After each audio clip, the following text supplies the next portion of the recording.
After the Ukrainian attack on the Russian port of Sevastopol, Russian authorities confirmed the Minsk landing ship and Rostov-on-Don submarine were completely destroyed in last night's raid. In addition, the city of Sevastopol devolved into complete chaos last night, resulting in the friendly fire deaths of local police and military personnel. 2 ships have been lost forever, many dead and fire on their own. What really happened at night in Sevastopol? Russian sources say, "We learned about the consequences of the enemy's attack on the dry dock in Sevastopol tonight." Sources in the Black Sea Fleet, in the General Staff, and in the Sevastopol government told us the following. First, unfortunately, as a result of the missile strike, 11 people were killed, factory workers and the military. 31 people, according to the latest data, were injured. Secondly, the missiles completely destroyed 2 of our vessels, the large landing ship Minsk and the submarine Rostov-on-Don. Both vessels that were here for repair are not subject to restoration.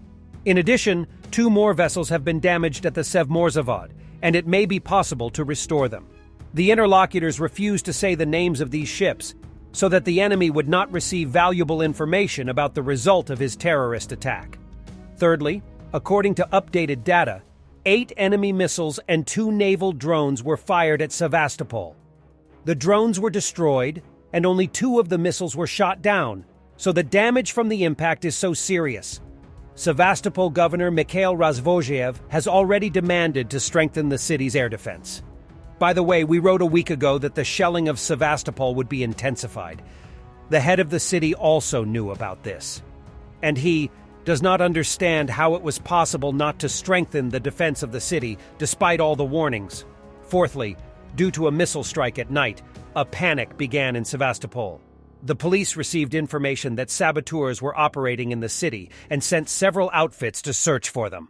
One of them mistook an armed military patrol for saboteurs and opened fire on his own. As a result of the shootout, 4 people were killed, 3 soldiers and 1 policeman.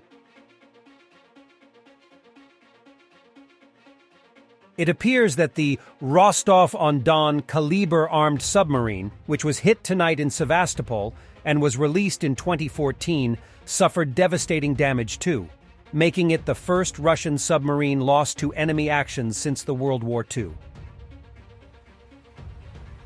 And this is a list of Russian naval losses during the invasion of Ukraine, made by Oryx.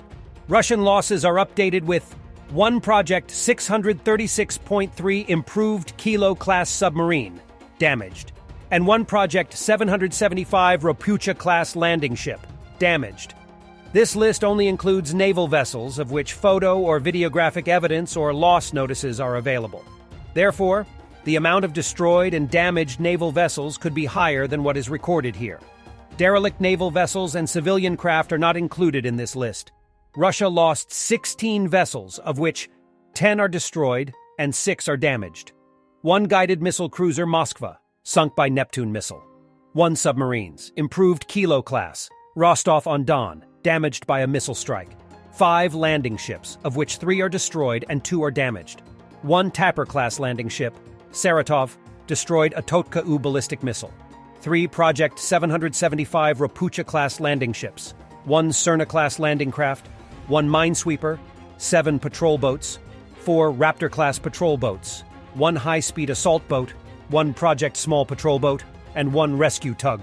And it's important to say that Ukrainians did all this without a navy, because Russians destroyed or seized all their boats in the beginning of the aggression.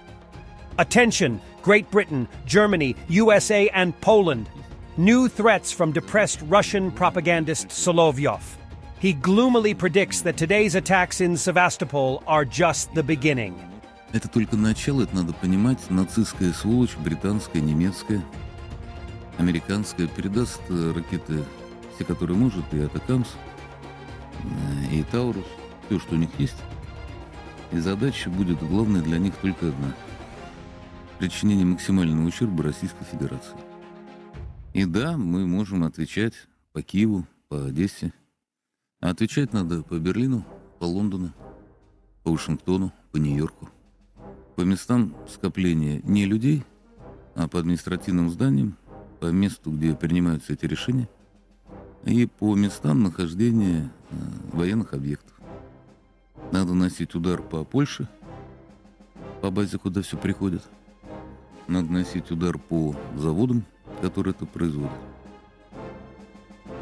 Других вариантов нет. Это война. Война, которая носит уже очевидный характер.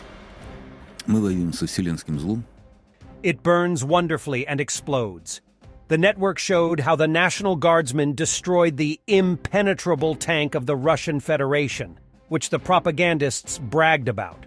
A few days ago, Russian propagandists published a video about the state-of-the-art and impenetrable T-80 BVM tank. Air reconnaissance of the 27th National Guard Brigade has already conducted a real, not staged test. The result? The T-80 BVM burns perfectly and explodes. National Guard fighters are skilled in battle and in the destruction of Russian fakes, noted Minister of Internal Affairs of Ukraine, Ihor Klimenko, not without irony.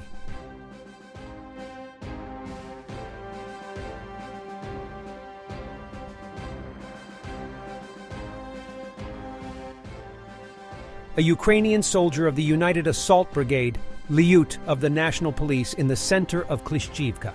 This part is assumed to be under firm control of the AFU, while the northeastern part remains contested.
Thanks for watching, and don't forget to subscribe.